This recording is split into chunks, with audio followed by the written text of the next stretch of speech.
I'm going to invite Mr. KC Lau to our platform. Yeah. So, hi, Mr. KC Lau. Hello, Paul. Great Yes, to be thank here. you for willing to become our SpeedHOME speakers. I really appreciate that. And so today what we are going to talk about is the 10 money tips that you wish someone told me when I was young. But before that, let me just give a very quick introduction about Mr. KC Lau. So Mr. KC Lau actually is a very active, I would say, financial educator. He have a YouTube channel. He also established a very active, I think, the website, kclau.com. And he also have a Facebook channels that have 80K. Also, name is also KC Lau. So Mr. KC Lau have YouTube, Facebook, and he's a very passionate person that will keep on sharing a lot of the money tips or the financial management knowledge. And actually, I personally have followed a couple of videos, and also I have go through a couple of videos, and also I'm follow Mr. KC Lau Facebook page.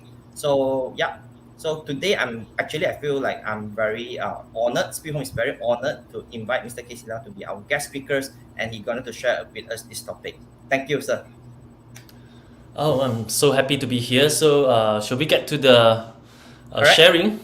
Yes, Yeah, there are you more can. stories to share, and Yep. we will do some Q&A too, right? No problem.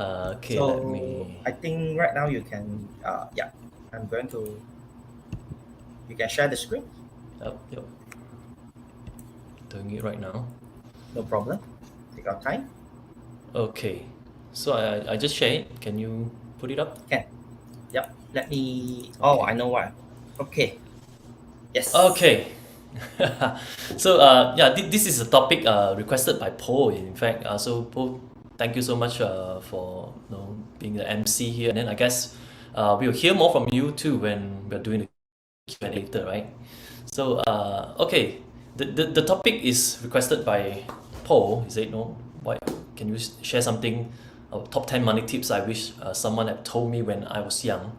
So of course there are so many money tips, right? So and I have to pick the top 10 one where if you know it when you're young, it will be very useful. So for example, let's say you are just starting up in your career in 20 something. I think this session will be very extremely useful to you. So you will go straight to the thing that matters, right? Rather than try and error and then keep doing this and that and try to see what result you're going to get. So these are the top 10 money tips I wish someone told me when I was young.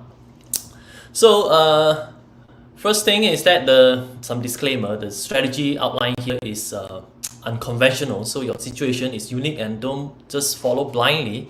So you got to know more details. And I'm not responsible for your actions, right? All information is for sharing and educational purposes. Don't take any part of this presentation as professional financial advice. And in fact, although I have RFP, I'm a registered financial planner. I practice like more than a decade in the industry, but I no longer hold a license, so I don't provide this service anymore. So don't take my advice as professional, okay? Today's content, you are going to learn how to accumulate wealth more effectively. And what's the first investment you should make, and some money habits simplified with personal stories. So you are going to hear some stories that actually happened to me, so I'll share it to you. And of course you are going to get the slides that I used today. You get it if you listen until the end. And of course the lucky draw, on top of the SpeedHOME lucky draw, I'm going to throw in something too, right? So that Paul, later you can choose a winner and you can collect the address, and I'll get it sent to him. Sure. And also financial knowledge. So you are going to get financial knowledge tonight. If not, ask for the 10 ringgit, okay? So I was in Malaysia my whole life until 2018. So before that, I did some speaking gigs in Malaysia too. So I think this is the biggest one, where AIA convention, I went there and talked about investment. And then I moved to the States. In United States, this is Portland, Oregon, in 2018. So that was a few years ago. And this year I move again, so I moved to Taipei right now. So now I'm in Taipei just a few months, and I actually love it here. Like this is like the best place I've stayed so far. So I love it more than any other place, at least right now. Okay, and these are the books that I've written. So don't spend your time to look for these because they are all out of print. The first one actually came out in 2008, the red one, top money tips for Malaysians. So but I have a latest book. So this is the latest book, Money Smart. So this one you can get it from Popular, MPH, right? You can buy it from Borders, or you can buy it on Shopee because my publisher is selling it at Shopee too. So I'll give you a link later. So this is the lucky draw I'm throwing into. So tonight, one lucky winner is going to get it. So of course you have to share this video, hashtag Money Smart, which is the title of the book, and you can tag me so that it's easier to find you. And the link, kclau.com/moneysmart, that is the link where you can purchase the book at Shopee. Okay, now come to the content. So okay, imagine this is the professor. This is your professor, right? So your professor at school is giving you an assignment, but he's not fair. No, he's saying to Mandy, okay, you have 14 days to do your assignment, and then he gave Susan 10 days to do the assignment.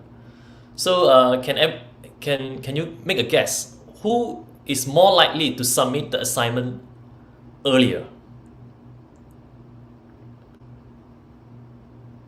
Right. Well, who do you think, Paul? Susan. Most of us will pick. I'm very nervous, and then I need to get the thing done. Yeah, for me lah. Yes, definitely. I think most probably Susan is going to submit it first, right? Because Susan's due date is earlier, isn't it? Okay. Now imagine this is not a professor. This is a father. So this father has 2 kids. So he gave Steve 1,000 a month to spend. Right, you can spend whatever you want, but he's not fair. He gave Richard 700 only to spend. So who is more likely to spend more money, Steve or Richard? Obviously, Steve lah. Yep. So everybody can just type in the comment, right? Yes. So Steve or Richard? Steve or Richard, and yes, Paul, you say Steve. So I think a lot of people will pick Steve as well. So I will pick Steve too. Steve is going to spend more money, right? Most likely. So why, right? Okay, now come to here, you see. Now imagine this is you.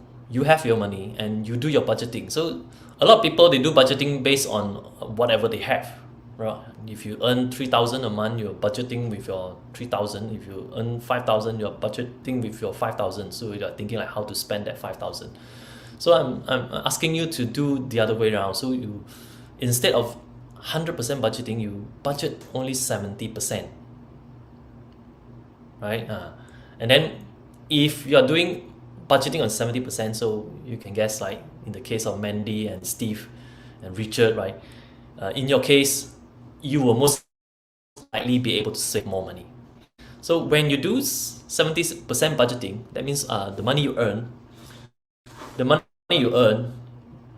every 1,000 you just think of how to live with the 70%, the 700, and how about the 30%? So the other 30% will be your saving rate. So these are the money that you are going to save for yourself, for your future, for your investment, for your freedom fund, whatever you call that. And another advice is that a lot of people saying that saving 30% is a little bit difficult, especially if you are like fresh graduate and working, starting working, salary is not high, or your commitment is too high, then it's very hard to save 30%. So if that's the case, I would say you just give yourself 2-year plan, right? 2-year plan. How does the 2-year plan work?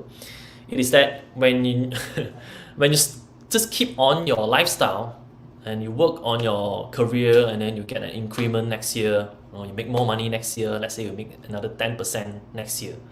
then everything stay the same, only that you make more money. Then you don't touch that money, then your saving rate 10% will become 20%, right? Add that on top. And another year, we have another 10% increment, then you can get up to speed for the 30% saving rates. So this is the saving rate I recommend. So if you are doing this, I think it is very, very safe that very, very highly likely you are going to be able to retire with enough money. Okay, so keep that in mind. This is the first money tips, right? High saving rates. Okay, and okay, how about this picture? So when I look at this picture, I actually thought of my father. So my father was he already retired. I think he retired around 40 something, like before 50 years old. So but the point here is that this is his job, right? He is a lumberjack worker. So what he did last time is he's gonna leave. He had to leave all his family members at home. Then he'll go to camp in the jungle, right? He has to work in the jungle, and there every day he'll have to climb the hills, and then go to the trees, and chop down some trees using the chainsaw. So this is very likely this is very similar to this kind of job. And one day he came home.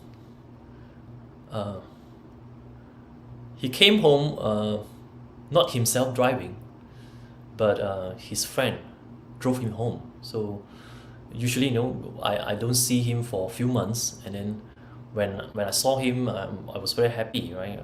But that particular time, he was not driving himself, so somebody sent him home because he was badly injured due to work. So basically, the chainsaw he used, it's an accident. I don't know how it happened, but the chainsaw hit. It's that it got jammed in the trees, and then it hit his knees, so he cannot walk. And during that time, he stayed at home for many months. I think he lied on a bed for at least 1-2 months before we can see him slowly walk again. So he stopped working for a few months, right? Very long time.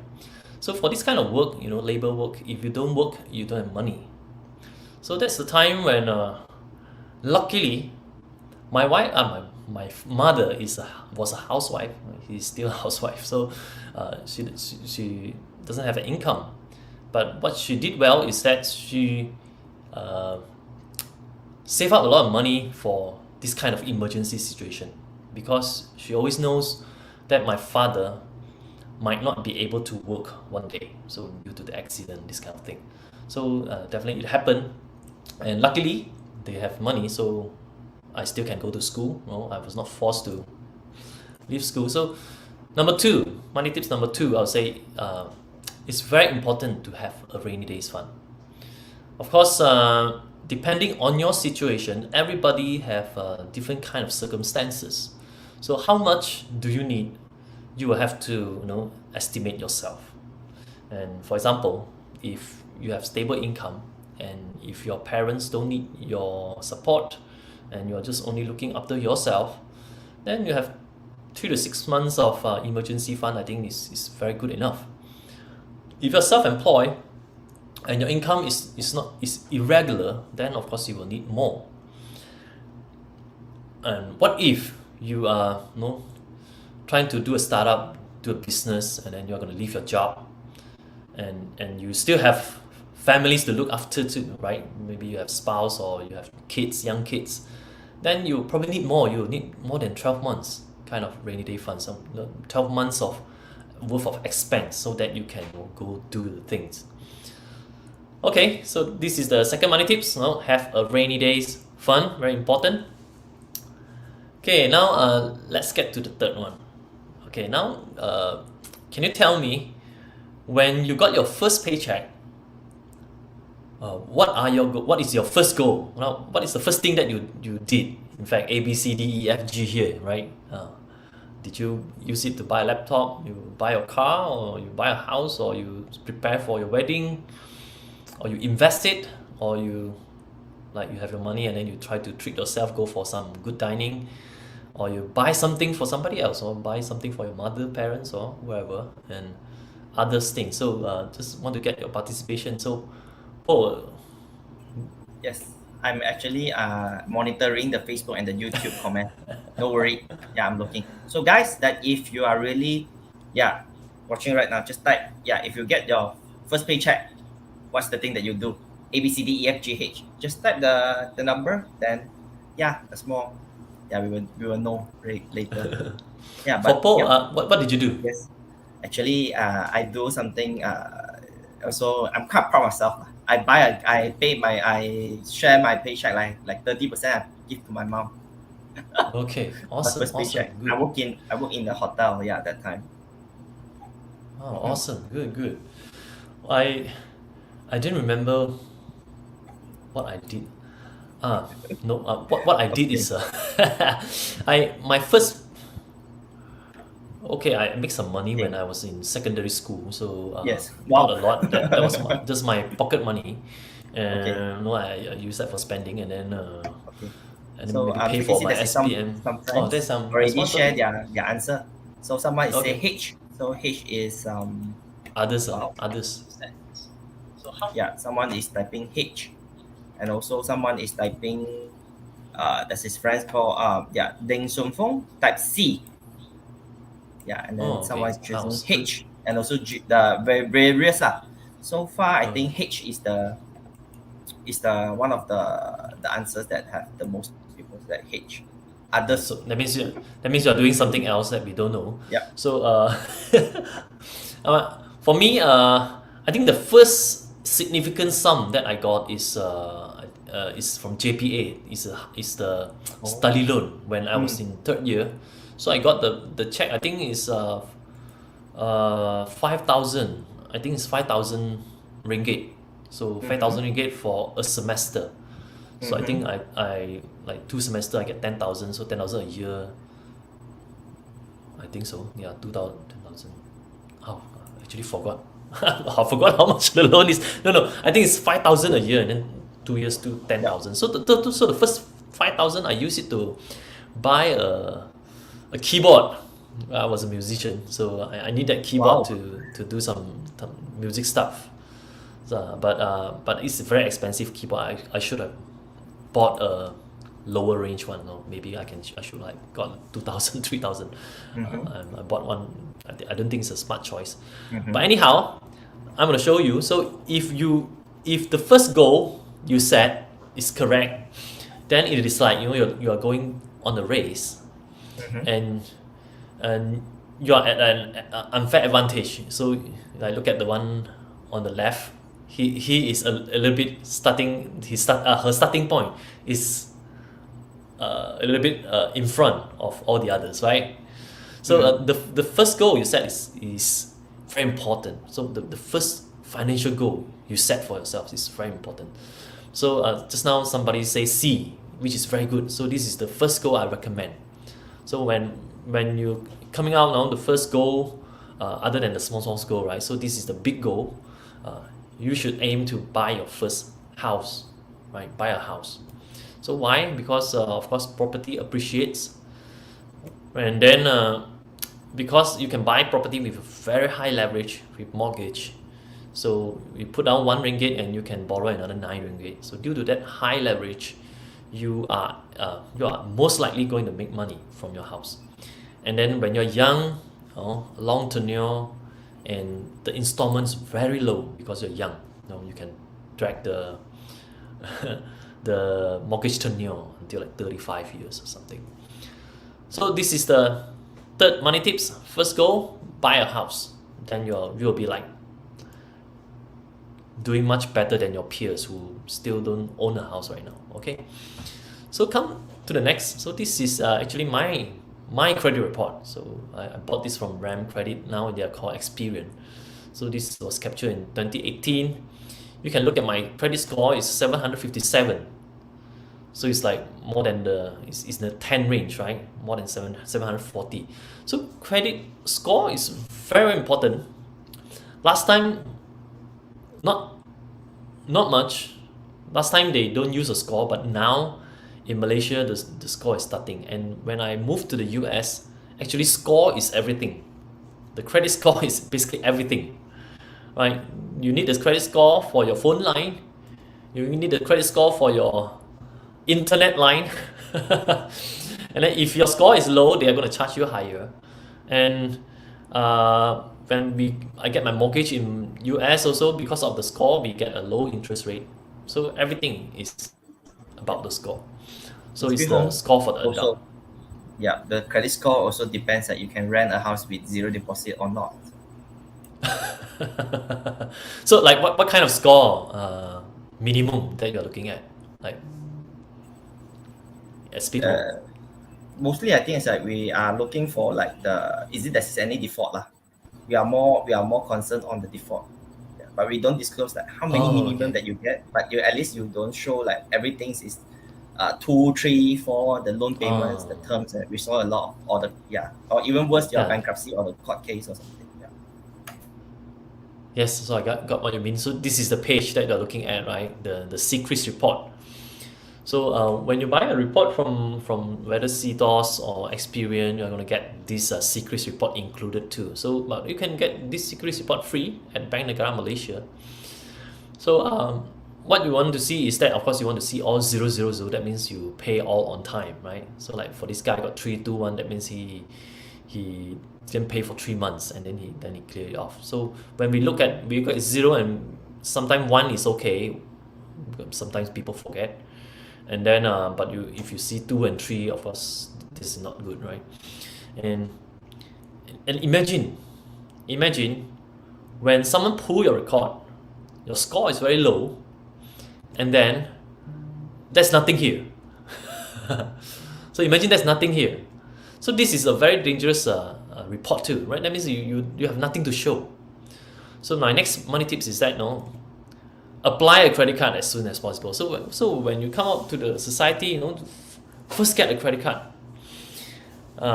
And of course, not everybody can get credit card easily right now because they are quite stringent, right? And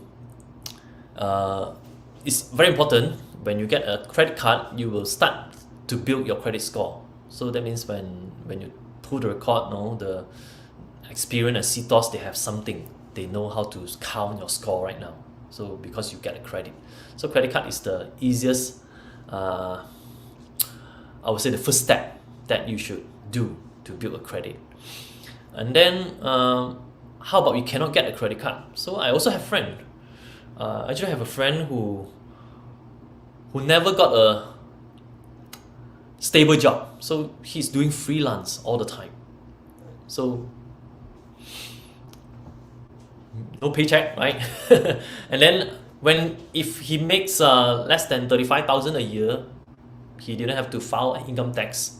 So nothing to show, no income to show. So it's very, very hard to get a credit card. But nowadays it is actually very simple. You can pledge your FD, right? You put money in the bank and they are going to give you a credit card. So your money in the FD might be stuck there for a while, but at least you get a credit card and start to build your score. So that's how you can do it. But of course, when you get credit cards, pay in time, pay in full. Always do that so that you don't break your score. Okay, we are done with money tips number 4. Apply a credit card as soon as possible if you still don't have one. Okay, now some funny story here. So that's one time I went to this Taiping Zoo night safari. It was night time, so we went to the night safari, in fact. And I went with my friend. So this friend, we kind of know he is very stingy. So he doesn't. He's not just frugal. He's actually stingy. Stingy means he doesn't spend anything more than he should, right? So what he did is when we went there, we want to buy the ticket. So I'm ready to pay for the ticket. And what he did is that he just did one thing. He said, "Any way we can get a discount?" This is the question he asked. Any way can we get a discount? So I was like, wait, ticket is what, 8 ringgit, ask for a discount. So I didn't show it. This is what I thought at that time. But to my surprise, the ticket counter guys, he said, yes, you can get a discount. So how do you get, can you get the discount? You buy a spritzer bottle. So the spritzer, I think it's spritzer if not wrong, the brand. So it's the mineral water bottle. So you buy one bottle, I think the one bottle is like 2 ringgit or something.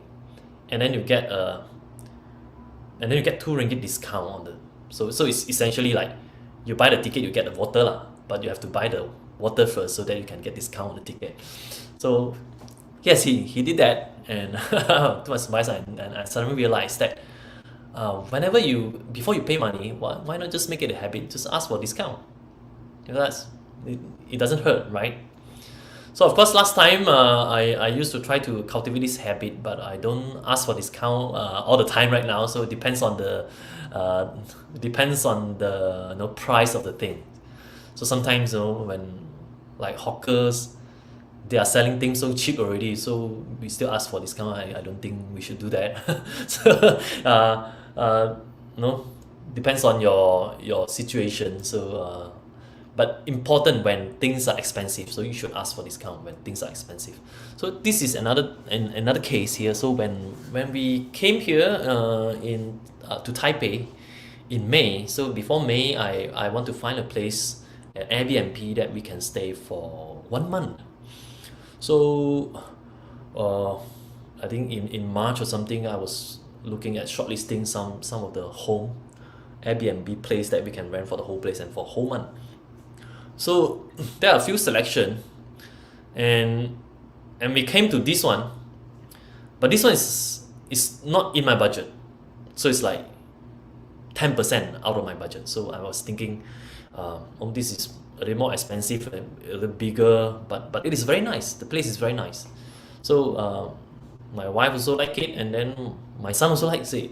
So then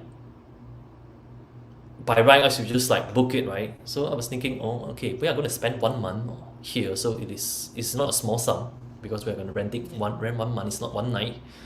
So I just spent 10 minutes to write a message. So write a message to ask for discount. So you have to have some tactics to ask for discount. I will have to say, oh, your place is really nice, I really like it, my families like it, and especially my son demands this, but I told him that this is not in our budget, right? We shouldn't get this house, but since it's so nice, since my son like it so much, so they insist me to ask. So maybe I'll just ask you, maybe you can lower your price a little bit, then it will be within our budget, and we'll get your place. So in fact, yes, she replied, and then we got the place, right, at a 10% discount. So you see, the moral of the story is that whenever you ask for a discount, you have to know how to make the seller or the service provider happily give you that discount. So when they give you that discount, they feel the value of giving it. So for example, in the same case, if I'm going to do like, if I'm going to try to pick the disadvantage of the place, I say, oh, your place is further away from MRT, your surrounding is not so nice. So if I say this kind of thing, it just make the seller annoyed, right? The landlord annoyed. So even though if she agree on the discount, she might feel bad also. She might not feel good to let us rent her place, right? So this is the key. Whenever you ask for discount, especially for big items, think of a very, very good reason. Think of some excuse, and you have to be creative on that. Well, and also don't lie about it. Paul, you have anything to add? Positive, I mean, like after I listen to it, it's like more like positive. You find the value, make them feel like you really value, you like their product. So in the meanwhile, and then they will feel like, wow, yeah, these guys really know, and then he really have really spent some effort to study or to think about the value. So I get it. Yeah. Yes, good. Thanks. Yes, you're right about it, absolutely. So ask for discount and then give a very good reason for people to give you a discount. So another one, this pictures is actually taken on my house in Penang. So when I moved to this house, I dreamt of we are doing renovation. So I was thinking, I like reading, so I want to have like a full rack bookshelf where I can put all my CDs, all the CDs, and all my books. So when I move in, of course the bookshelf is done right up to the ceiling. It's a very big bookshelf, or occupy the whole wall. So and what happened is that when you have such a big shelf and you have a lot of empty space, right? So you have to fill it. So I go to popular borders, or when I go to shopping mall, I always go to this bookshop, and I bought a lot of books. So I bought a lot of books and I put it and filled it up. And at first I was happy. I was happy with, wow, so nice, the bookshelf, right? It's all the books, and I want to read all the books. And later on, I found that the books that I bought is so many, I couldn't possibly read everything. So sometimes, a book is still wrapped after many years, sitting on the shelf. So it's more like a decoration item rather than a useful item. And then later we moved to KL, and then we spent a lot of time, because books are heavy. We spent a lot of time to pack these books and ship it there. It's always heavy. And then we moved again. I moved to US, and all the books actually I just donated away. I just gave it to a cafe where they have a very big shelf, friends cafe, and then whoever want the books, they can just grab it. So the moral of the story is here is that I realized that when you're hoarding things that you don't use, I think it's a waste, right? I think it's a waste. So it kind of like, you just occupy your mind. You have all these things occupying your mind, and you pay money for it, and you don't get value from it. So I think it's useless. It's a waste. So I stopped hoarding books anymore. So I don't do that right now. So I just after finish reading one book. Do the same thing. The same thing that you do. I just throw out like all the books, and I try to find out that right. That is a lady that is called I forget the lady's name. The Japanese lady teach people that if the thing doesn't spark the joy, yes, and then you should just give out or donate or something. Marie Kondo, right? Yeah, Marie Kondo. Yeah. So yes, I think this is I really agree with you. So when you want to buy something, when you spend money, you make sure that you are going to use it, because whatever you buy, if you don't use it, whether how cheap it is or how great an offer you got, it will be useless. It's just a waste if you don't use it, right? So here is it. Money tips number 5. You have to find deals and discount, especially for the big items. So we are happy to ask for discount and save on the big items, especially the big items, like for example buying car, buying house, right? These are the big items. Choosing your furniture, you should spend more time, get discount, find deals, right? And also the recurring expenses. So if you have discount, like for example, insurance plan also, right? If you can save, you can get the same benefit, and you can save 50 ringgit a month. It's 600 a year, and it's not just a year, it's your whole life. 600 a year, a whole life, right? So these are the things you should scrutinize and save on it, especially when you're not rich yet. So if you're extremely rich, then it's fine. This big ticket become small tickets. Okay, then it's fine.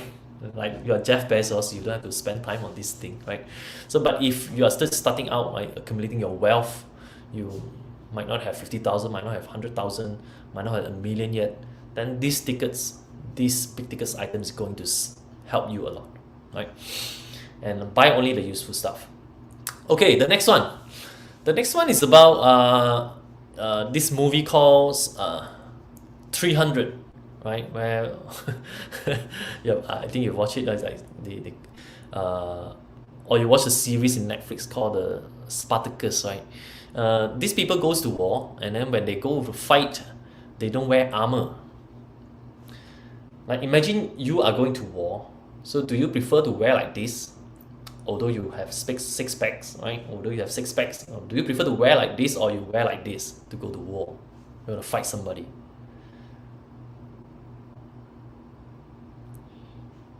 Bo, I think you are gonna choose the second one, right? With the full armor, Yes, isn't it? I always feel like I want to get cover. Yeah. We are kiasi lah, right? I will be doing the same Yes. too, right? So life is the same. So life, life is full of uncertainty, and the point here is that if in this life full of risk, you should get insured and you should get adequate insurance. So for example, some people, that time I talked to a guy who has a very good income. He's earning definitely six figures, maybe multiple six figures. So his only policy, he didn't have, at the time he didn't have any life insurance at all. So he has a accident plan. So he thought like he's already insured. But if you are with only one insurance plan, covering accidental benefit only, then you are going to war with your underwear lah, right? You don't have an armor at all. So this is what I say to him. So if when you buy insurance, you want to buy adequate coverage. How much is adequate? You have to speak to your risk, your protection planner, right?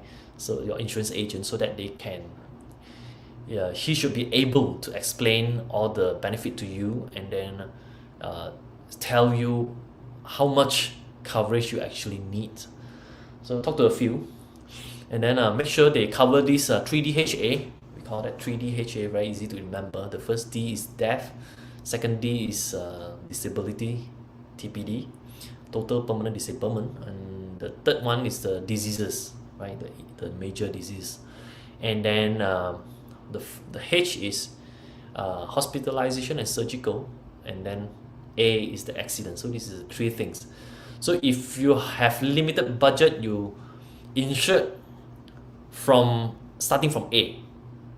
You go to A is the cheapest. So you go, if after you get A, and then you get H and S, the medical card, that's the medical card, and then you go to the 3D. Okay, so this is the sequence. But if you plan well, you get the right insurance agent, usually you can get protected. Using 5% to 10% of your income or your take-home pay, you will be able to buy all this benefit coverage adequately.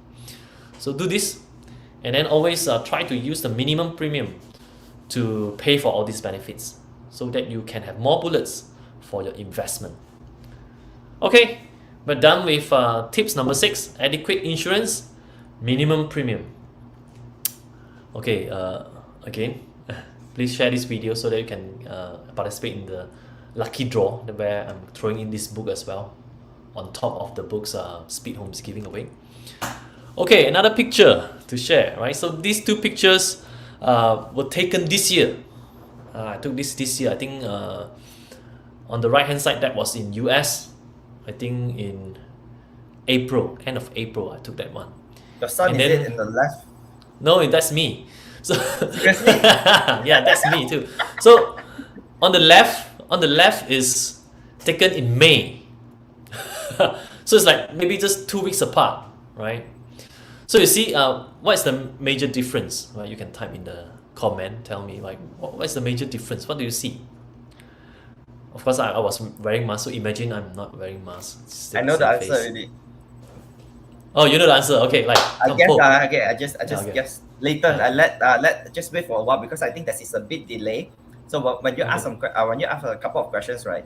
So there's a bit delay then until the audience they saw the video and then they start answer. So yeah, so we change it a bit. Okay. What's the two difference, guys? When you see if you saw the you still with us right now, just tell us, type any kind of the answer you think what's the difference. For me, I think Difference on me, the person, Yeah. the person. okay, from the persons okay. Yeah. So I think for me when I saw is that actually the left is a bit younger. Sorry, if you just like don't told me, so I think it's your son. Okay. Your hair, Okay. your hair is a bit more neat, and perhaps it's before COVID. Both COVID already. Both COVID. Both COVID It's already. 2021. So it's I think this picture is just 2 or 3 weeks apart Okay, someone say haircut and clothing, same as me lah. Yeah, okay, Yeah, good, our good, audience good. says a haircut. Yeah, different haircut. US versus Taiwan. The most expensive haircut. Love it. Yeah, but yes, you're right. You guys are so observant. So in fact, I want to show you is actually the haircut. So you can see the on the right, in the US. I try many salon also. I try many salon, and then it's not cheap. No, a haircut in the US it costs $20, and then you still have to pay tips. We have to pay like $3 of tips. So it's close to 100 ringgit lah. Just haircut only, just cut only, no washing, right? And I tried many salon in the US. No one can like cut a very good hair for me. So I stopped trying. I was like, so if I can withstand the hair until I cannot tahan, only I go to cut lah. But when I came to Taiwan, so this is in fact I posted on Instagram. So I think someone saw it before. So yes, it's the most expensive haircut I've ever done for myself. So this haircut cost me I think $130 or something, US dollar, $130. Yeah, because the stylist is a stylist for celebrity in Taiwan. So he cut a lot of the I think he did Ling Ziling once also. So yeah, I happily pay for it. So the moral of the story is that even though I can get $20 haircut in the US, it's already expensive. But I don't feel good about that haircuts. I think I don't get value because they just cut the hair short. I don't look good after cutting. But in Taiwan, I got this one from a very, very famous stylist, and then he charged me very expensive. So I did it once. I'm not going to do it every month. So, but I got the value. I'm happy after the hair. I say, oh, my hair can look like this. So it suddenly like I spark, agree. right? The money spent is very well spent. The money, yeah. See, Yeah. when the first thing that I see is that your son, is it? Yes. So the next picture. So I'm going to show you also just some analogy. So do you agree that swimming is a life skill, right? It's very important. So it's very important to learn to swim. So like especially in the United States, right? There are I think most of the states they make it compulsory for everybody to learn swimming. Even though like in Oregon, the water is cold, nobody actually go outdoor to swim, but they still like make it compulsory. Everybody should learn swimming. I think not Oregon, but it's California, which where the state like they require everybody knows how to swim.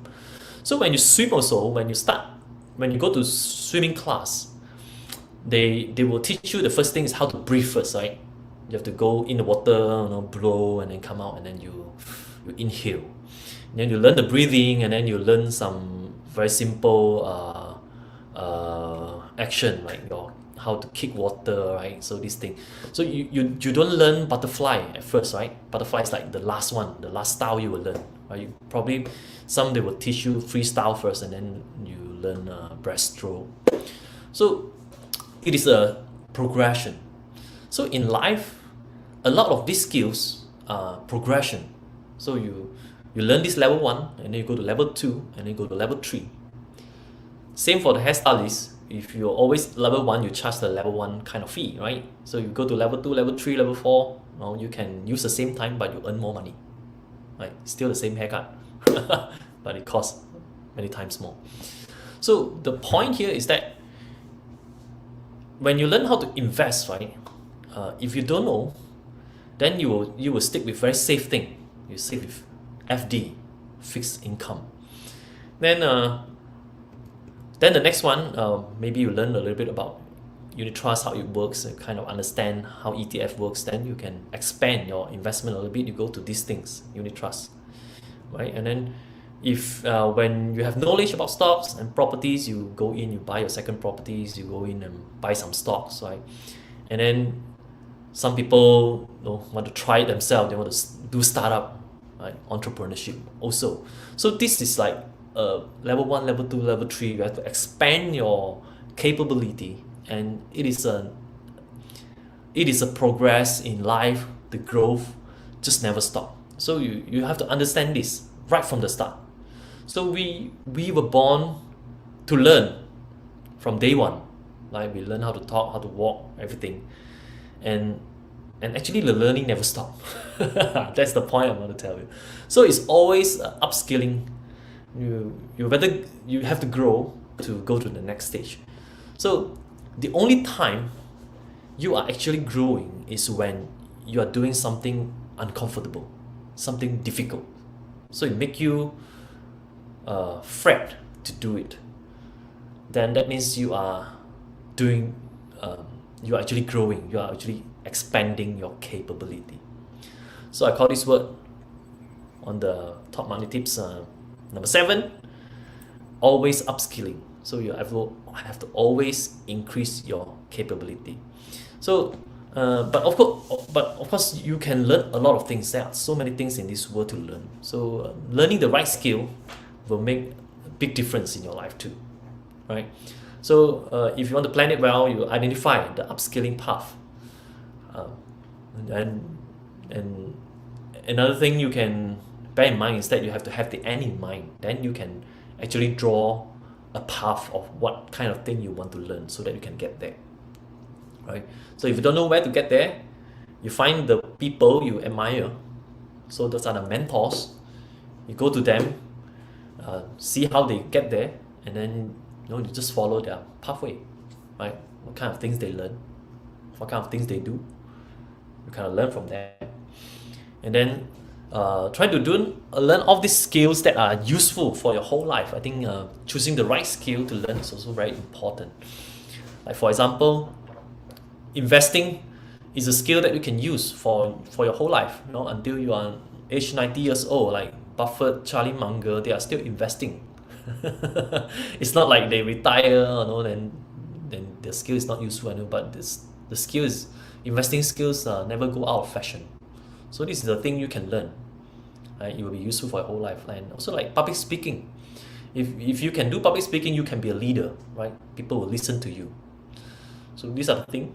These are the skills you learn. Learn how to sell, and learn skills that will be, once you acquire it, it will never be obsolete. So for example, like language skill, like reading skill, like how to read fast, how to read the right thing, and then learn how to learn too. So if you can learn things fast, it's also very useful because our life time is short, right? So you find your best way, your most effective way to learn, and you just have to have that mindset of learning. So always upskilling. This is the money tips number 7. Because whenever you expand your skill, you can see when you expand it, like for example, you're earning 5,000 ringgit a month. When you expand your skill, then probably you can earn 7,000 a month. So once you earn 7,000 a month, I don't think it will drop back to 5,000. It's 7,000 like going on, it's just going up whenever you're upskilling. So it's such a good thing to do. So never stop that. Okay, the next money tips. So I actually trying to dig out the picture of my first house, so I couldn't dig it. And this is actually the picture captured from Google Street Map. And this is in fact my first house. But it looks different only, right? It Let me looks talk older. against PJ. No, this is Penang. Oh, okay. I bought this house 2001. So 2001 near Sunshine Square in Bayan Baru, very near, just walking distance. I can walk to Sunshine Square within 1 or 2 minutes. In fact, it's just across the street. So this house I bought like 250,000 ringgit at the time. So, but at the time I don't have a stable income, and I think my wife has a stable income, and her income is like 2,700 a month. So 250,000 house to us is very expensive at the time. I think the installment is like 1,300 because of the interest is high last time, like double of what we were paying now. Last time like 6 point something. I think we pay 6.75% a year, but now it's like just 3%, right? So you can imagine the installment. So we bought it. Nevertheless, we bought it, and then we sold it. I think roughly 10 years later. So we sold it at close to 500,000. So of course now I think this house is way more than that. I think 600, 700,000 maybe in Penang, landed house. So the second property I bought is actually behind my house. Also walking distance, I can walk to that property. So it's a shop lot, and we still own that shop lot until now, and it's still tenanted, rented by the first tenant. It's still the first tenant until now. Yeah, because it's a commercial property, so she's doing very well in the business, and so she still rent that house, that property from us, that office lot. So we never have to worry about that. Okay, so my point is that, you know, when you're young, especially when you're young, invest in real estate is very important. I think it will give you a very, very unfair advantage when you're young and you buy into properties. Why do I say so? Because young, you have long tenure mortgage. Like for example, now I'm 44 years old. Is it? Oh yeah, this year I'm 44 years old. So if I want to get loan, I can get loan probably up to 70 years old. So how long? 26 years maybe, my tenure, right? 26 years. So I cannot get loan of like 35 years anymore. So my installment for the same property, it will be higher than yours. So if compared to you getting that property, right? And then I have to wait until only age 70, only, you know, paying it off. So when you're young, you have that advantage. Do it. And then property is a long-term capital appreciation. It will definitely appreciate. For example, the property that my parents bought in Sungai Petani. So last time when I think before I was born, they bought that property like maybe close to 50 years ago, right? So they bought that, I think 20,000 or something, 20,000 Malaysia ringgit. And then now the property 10x already lah, right? 10x lah, 200 over thousand lah right now. So of course it's such a long time. If you calculate the compound interest, actually it's not much. It's maybe 4-5% a year, but it's still property, although it's a very old property, right? Still worth a lot of money. So definitely keep that real estate, and then when you're old, you have a few, it's going to help with your retirement. And if you don't want to lose money on properties, right, get property that you can rent out, can easily rent out, and then the rental yield is higher than the interest rate, then it should be good. So always this is mostly the benchmark for how much we can charge on the rental yield, because interest rate, it dictates how much we pay for installment. So if interest rate is low, the rental yield will be low too. So for example, in Taipei, we found out that the interest rate is actually less than 1% here, less than 1%. So our rental actually pay is 1 point something percent only of the property price. Okay, so this is just a benchmark for you. So buy a property with rental yield of more than interest rate, and then don't be lazy, do the homework, right? Look at a lot of properties, look at 100, maybe 10 will be in the criteria that you want to buy, and then you can offer to buy them, and maybe 3 will actually accept your offer, and then probably you just choose one to buy. So buy one in a few years, buy another one in a few years, then you'll be doing very well.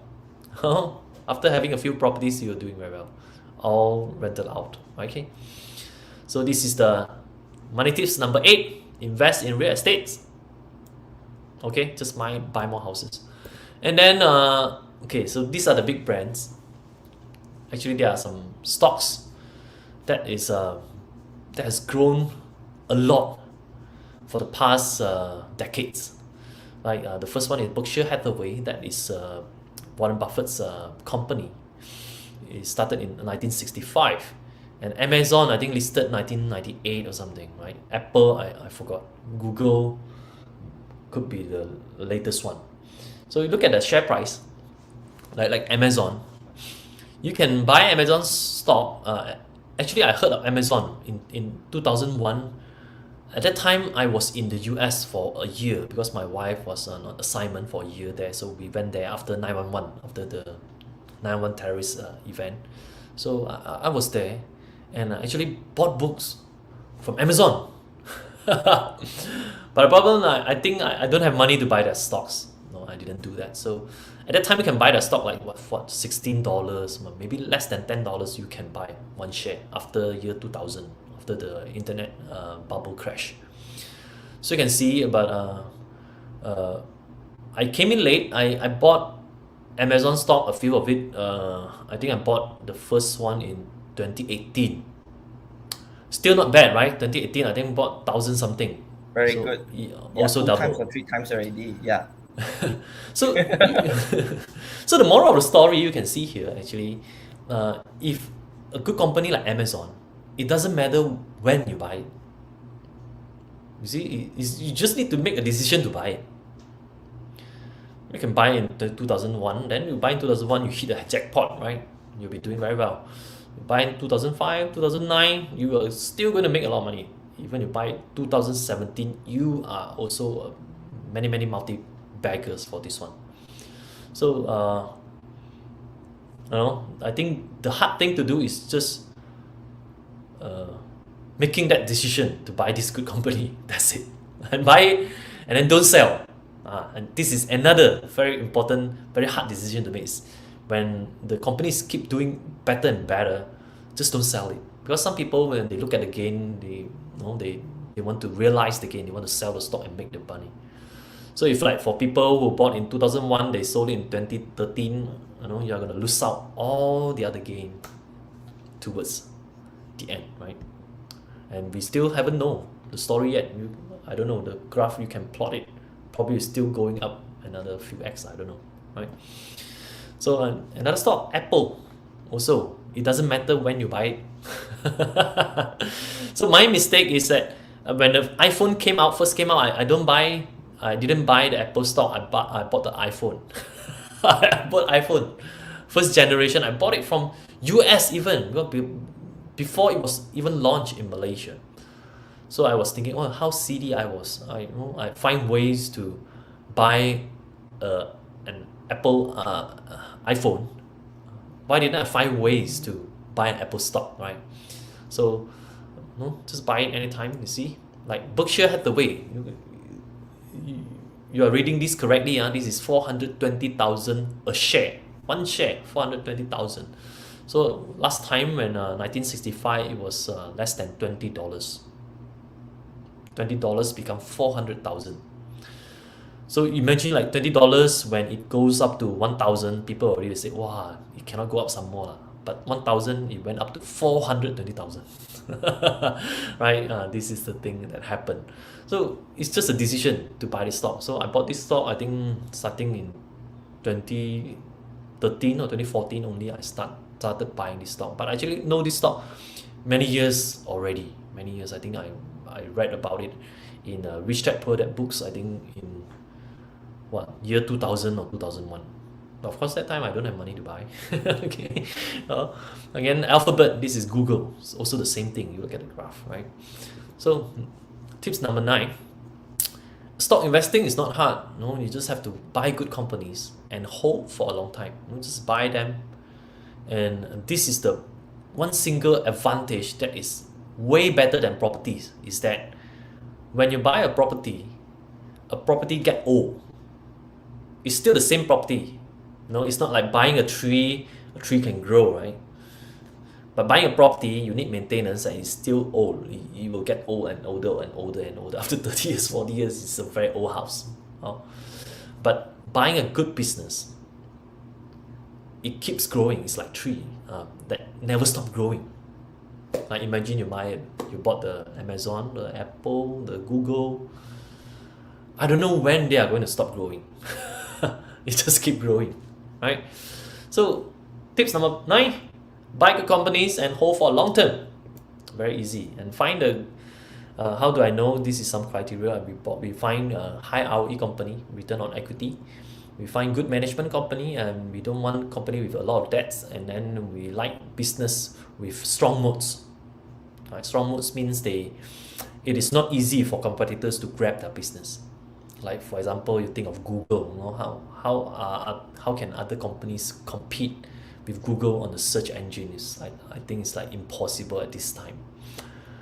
Okay, next one. So we are coming to the last money tips. So there are 3 pictures I'm going to show you, so you can guess which one is you think I'm the happiest, right?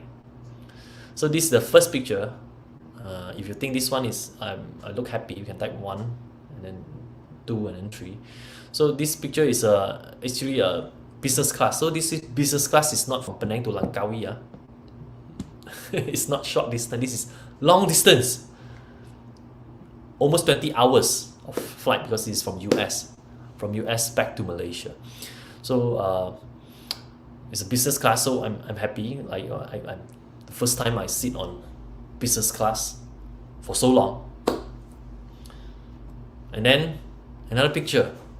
So this is when I moved to the US. The cars are so cheap there, so I bought a Mustang because I don't need a 4-door car I don't need a 4-door car at the time because I only have 1 child.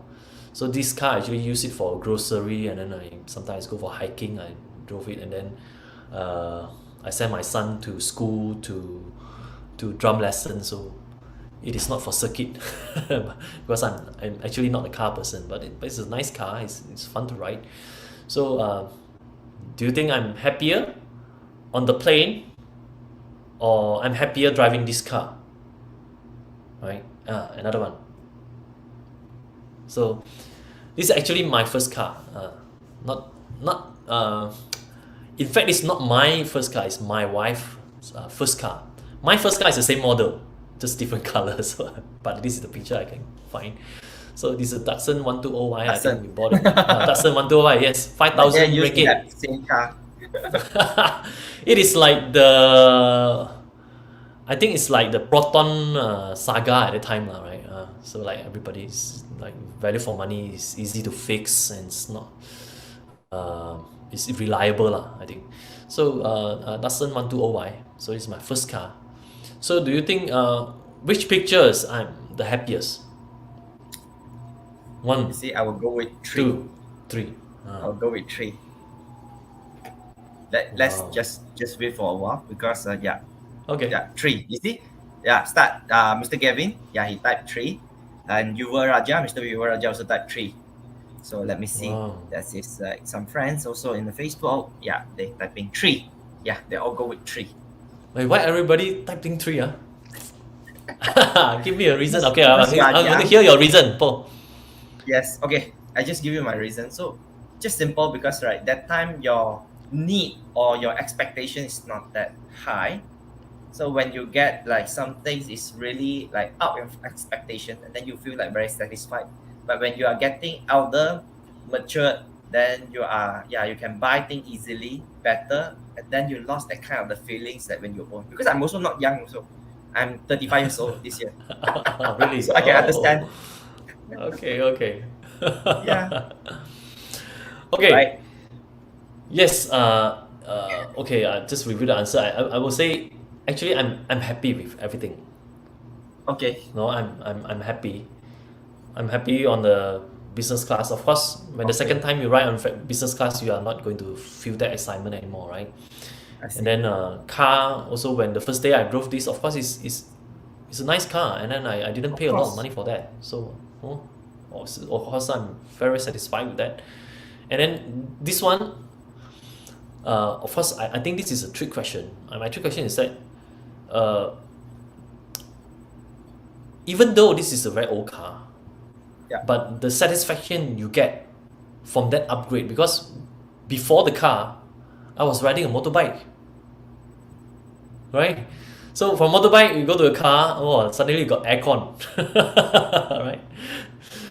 So it's also an upgrade. And my point is that, being rich actually doesn't guarantee happiness. So see, if you have a lot of money, it doesn't mean you're happy, because true happiness is an inner quality, right? So you just have to be you have to know actually what makes you happy. So if you can find it earlier in your life, then you are going to be happy all along, right? All the time you'll be happy. You just know how to treat yourself better, how to be happy. So for example, I show this picture. This picture is taken just a few weeks ago. So You can see here, this is a basketball court. So every morning, I ride bicycle to this court to play basketball. So I was one of the youngest there. Because this time this is early morning. This is early morning. 6 o'clock. They will play until they will play until 8 something, and then all these are retirees. Most of them, not everyone. So some still working, 59 years old, 60 over years old. You can see this one on the white singlet. This is 70 years old. This guy, and then the oldest one is actually 93 years old. So he didn't go to the court. He didn't go inside the court. But there's another one who is 86 years old. He still play with us, but of course we are very gentle, right? When he got the ball, we just let him shoot, and then some of them, a few of them actually are multi-millionaire, very rich. In Taipei, since you are here for so long, so you own a few properties here, you're basically very rich.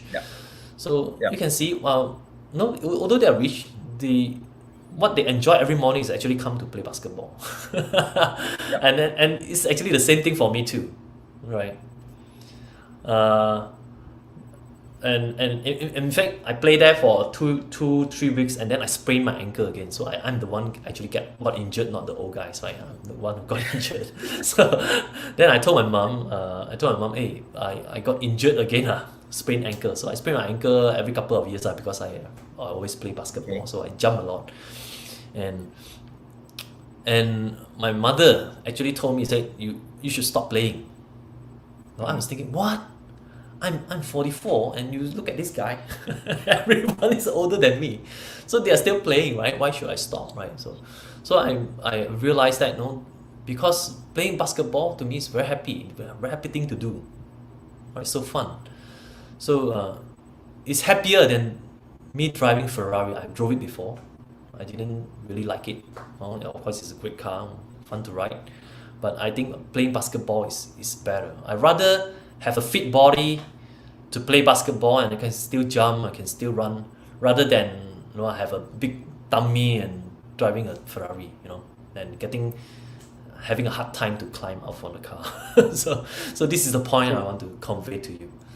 So that's it. The happiest people do not necessarily have the best things. They simply appreciate the things that they have. So the earlier you know what actually makes you happy, then your life is, you are not going to waste it on something that is not important.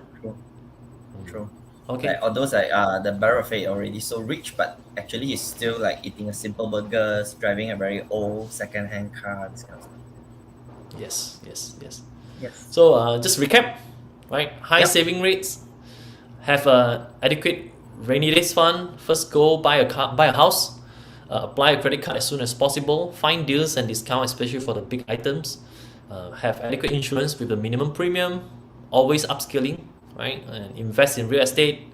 Accumulate good company stocks for long term, and know that what makes you happy, right? Being rich actually doesn't guarantee happiness. Having a lot of money doesn't guarantee that, but you have to find what is actually matters to you that can make you happy. Okay. Yep. And a little bit on my website. If you I have a series of ebooks to give away, and then I do weekly webinars as well, and I have articles on my blog that you can read, and I have also some online financial courses. In the comment sections. Yep, and then this is the free money tips ebook challenge, right? I have a no time wasted guarantee. You download it and read for 15 minutes. If you find it useless, just reply to my email that I send the book to you with your bank details, and I'll send you 10 ringgit. So to do that, you go to kclau.com/sh, right?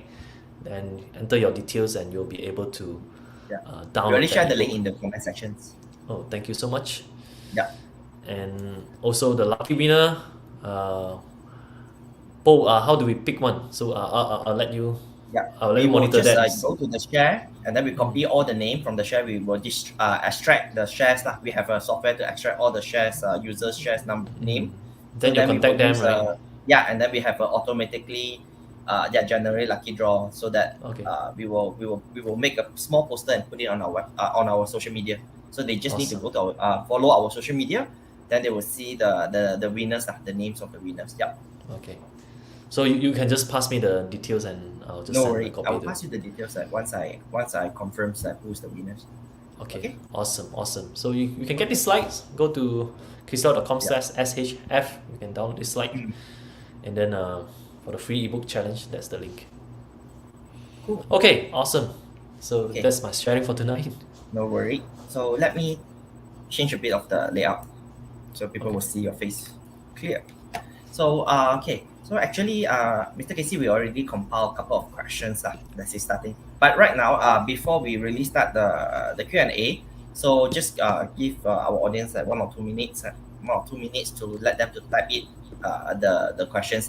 So now we opens for the Q&A sections. Everyone that you have questions, please just type on the comment sections and I will pick it up and read it out loud. Yeah, and let Mr. Casey to answer. Yes.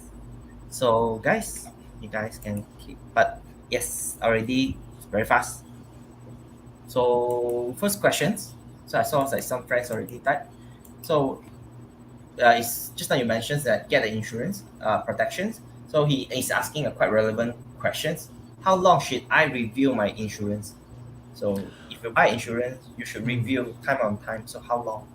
So there are a few things that will trigger you to actually review your protection, right? So the first trigger is when you have you are making significantly more money. So for example, you earn 5,000 and then later you got a promotion and then you are earning 8,000 a month. So that's the thing that can trigger, you know, because when your income is more, you need more protection, especially for like let's say for the critical illness. So like for example, you want to protect your critical illness for up to 3 to 5 years of your income. So when your income change, because the logic is that when you are unfortunately suffering from this kind of illnesses, you can stop working for a few years because you can afford to, because you already get the claim, right? You can stop working for 3 years or to 5 years, depends on how much you buy for the insurance. So you can afford that. So that depends on your income. So that's the first thing. And then the second thing is when your commitment is different. So for example, you have a newborn kid, right? Newborn baby, you got married, things like that.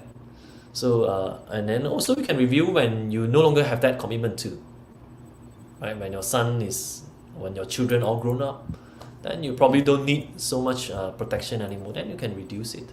So so these are mainly the few things that trigger the review. Good question.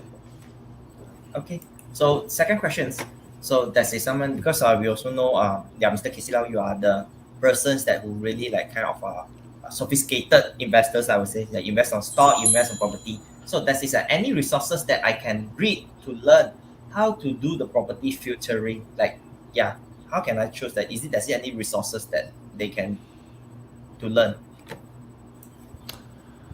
Okay, there are many, last time when I started doing this, right, I learning to do this, right, we have to read books, and then last time the books mainly are from US, so a lot of the things not applicable in here. Like when Not you read the localized, whole yeah. books, maybe just 50% of it might be applicable. So the circumstances is different because of the text is different. The property types are different. So you have to find the local authors, and now in fact you are so lucky because there are so many authors nowadays, right? Last time I just have like 1 or 2 when I was young. Yes. I just have to read like 1-2 books. That's it. That's all I can read. And then now also a lot of bloggers, a lot of gurus are coming out to teach all this. So find one you like, find one that you click, and then just learn. Read some books. Read books is cheap. Reading internet is free. Watching YouTube is free. And but you want fast, you find mentor, you find courses, then you pay a little bit more. But going through all this from being a beginners until I become a better investors, I think it's worth the money to pay for courses. Yeah, because you can learn faster, you can learn from other people's mistake, and the cost fee compared to the potential return that you can get from a very good investment is actually very substantial.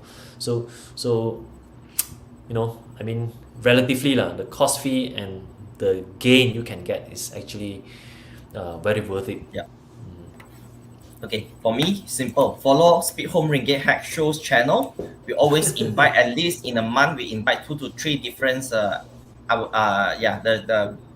speakers from the property industry, or someone's like Mr. KC Lau is like, who came to share. And I also know, actually, we also can follow Mr. KC Lau's channel, YouTube channel. There's also a couple of he also have some properties related a video, and one of them that I most like is the rate. What is the difference on the rate investment and also the property investment? 2 minutes videos only, but you explain very good concept. Very easy to understand this kind of stuff. So so already 2 channel you can follow. First is RinggitHack, second channel is kclau.com. KC Lau. Thank you. So continue. Next questions. So I have a dream to live in US. What's your takes on living there? Pros and cons. Oh, I lived there for a while, like close to 3 years. So I don't know why do you want to live there. The tax rate is very high. So unless you are making money there, so you are earning US dollar, you know, part of the economy where you're hired there or having a job, then I think it's worthwhile to be there. But because everything is expensive. I see. Except the car. It's like, but why car is cheap? It's because we already pay for a lot of other stuff. Okay. You know, you got what I mean. So, like in Malaysia, you buy a car is expensive because you pay a lot of taxes for that car, right? But in the United States, you already pay a lot of taxes, so the car they don't tax you anymore. So the mindset is kind of different. Here, if you want to save money, you don't want to pay a lot of tax, then you don't buy an expensive car. Right? For example, if you're earning less than 35,000, you don't pay any tax in Malaysia. Zero tax, right? But if you earning 35,000, then you buy a Vios, maybe 80,000, and then half of it, 40,000 is tax. So like 1 year of your income is being taxed away. So in the States it's different. So a lot of other things very expensive. Actually I don't recommend unless you are working for some high-tech company, you got a high-paid job. So like me, my wife got a very high-paid job in there. So a lot of things are covered. We have insurance. Insurance also very expensive there. So in fact, I don't recommend you to go to US. In fact, that's my view. Yeah, the taxes is very very high. Even though you earn like you earn $1, perhaps like the tax is 30 or 40 or more. Yep. Yeah, around that. You know what we do right over there, right? During weekend, what we look forward usually is the gathering of Malaysians where we do potluck and party, because when we do party for Malaysians a lot of people want to participate because that's when the good foods are, you know. You know, whatever you want to eat, whatever good food you want to eat, you have to cook it yourself, right? That's the thing. Then you can go out and eat, paying expensive, but you are not going to get the quality for the price you pay. Okay, so we will take 2 more questions. Friends, if you want to ask or get any kind of the advice from Mr. KC, please type your questions right now. We will open for another 2 questions only. So Mr. KC, this is already 1 question. So would you plan to change if you are at a certain age to fully liquidate the props, as managing the same may be cumbersome as we age advisable? There's some it's quite a long different question. Let me just share into the into the private chat, and you can check on it. That is I think that's you know, I know, I kind of know the question. The question is that when you're retired, do you feel that at a certain age you want to fully liquidate, you just sell all your properties, right? So that you don't have to manage it. So there are a few views on this. So for me, this is personally my choice, is that I don't like to keep I probably don't want to keep the properties that is high maintenance. Mm. Like maybe leasehold is shorter, or high maintenance means if your rental market is students, I think students very hard to manage because the turnover is very high. So each year they will just change. So you will have to always find new tenants. So for this kind of properties, I also don't want to manage it myself right now. So I have agents to manage that. So just pay them money. So you can, of course, you don't have to do all the dirty works, right? So SpeedHome can also do it for you. So yeah, Thank you. so you don't have to really fully liquidate it. But what I think is, I will just keep the properties that is very hands off, right? And and then probably I will like stocks better than properties Correct. when you are So just close let to me, retirement. I just want to add on. So based on like Mr. Casey said, some things like we do have some landlords is from overseas. So what's the if they actually quite okay, and because we help them to chase the rent everything. So as long as the house is not like leaking, always is like very the condition of the house is a bit like old, always water leaking, and they need to find someone's always to check it out or fix for you. So this kind of thing that make the landlord at most headache lah. So just as yeah, in line with what you say just now, yeah, some things is that you need to spend like a lot of kind of effort or money to maintain. Yeah. Okay, so now we got today last questions. Could you please share the pros and cons of hiring a financial planner to grow your money? Huh? Yeah. Okay. Very Financial, tricky question.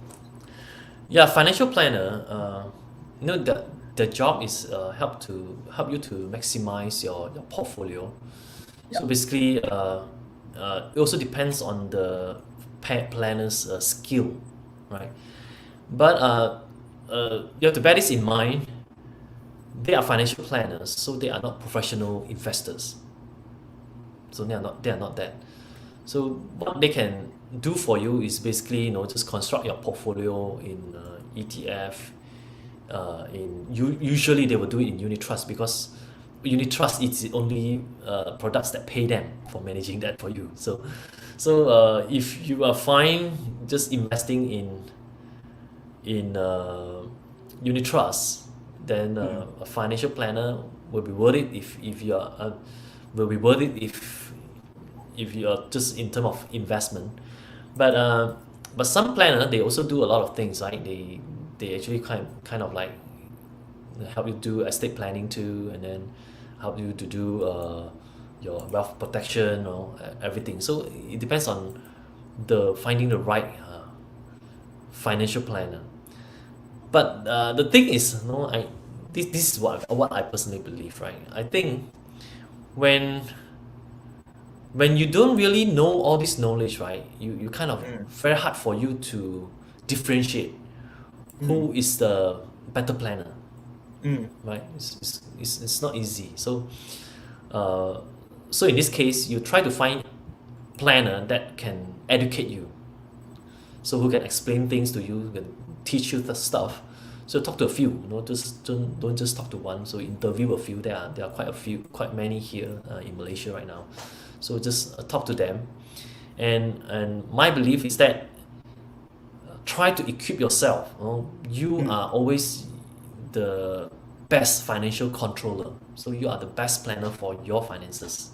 So you know your situation actually better than most of them, and you try to get them as an advisor. And if you're finding the right one, I think it's worth the fees to pay them too. Okay, understood, noted. So okay, so let me just double check. I'm going to see if there's any. Yeah. So I think thank you, Mr. KC Lau. So I think it's like most of the tips that you just share right now is very practical and useful. So yeah, same as the video that you show that you put it on the top of your YouTube channel. So this not the kind of the money tips will get you rich overnight. that's called money game. That's not money tip. That is money game. So mainly it's more like practicing. It's like a lot of the discipline. I saw that it's like you need to have the discipline. You need to be like very like to on the every different industries or to shape the upskilling yourself. Yeah, hardworking. This kind of the positive value lah. So thanks again for Mr. KC. You are willing to like to spend like almost more than 1 hours, 1 hour, 1.5 hours at here with our Speed Home RinggitHack show, friends. So everyone, so if you are ready, they still stay with us and you agree. Mr. KC, just now the things that he shared is useful, practical. You click on the link that we share on the comment sections. Yeah, sign up for get the free ebook. Yeah, get the free ebook, read it for 15 minutes. Yeah, I think you will feel like you are learning something like me today. Yeah, today for this very knowledgeable, interesting and fun sessions. Thank you so much, sir. Anything to conclude or add on? Yeah, I'm just it's my honor to be here to share this information with you guys. So remember these two numbers. One is the saving rates, 30%, and then another one is I didn't talk about that, but you try to grow your wealth at more than double digit a year. So if you do that, double digit means 10%. So you can do these two, you will be able to retire very well. Early retirement, having enough money. Not easy, to get a double digit on your assets. Yeah. Now so the interest rate upskilling is 2%. Is very important.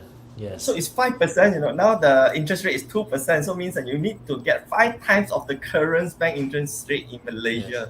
So this is something. Yeah. But it's not only like invest, but also other stuff like just like you mentioned, work. Yeah. Everything else. Yeah. Anyway, thank you again. Thanks again. And really, I just want to say that I really enjoyed the time that your selling sessions and also the conversations that we have just now. Hope Mr. KC will come to our platform again. Thank you so much and have a great night, everyone. Good night, everybody. Bye bye. Good night. Bye bye.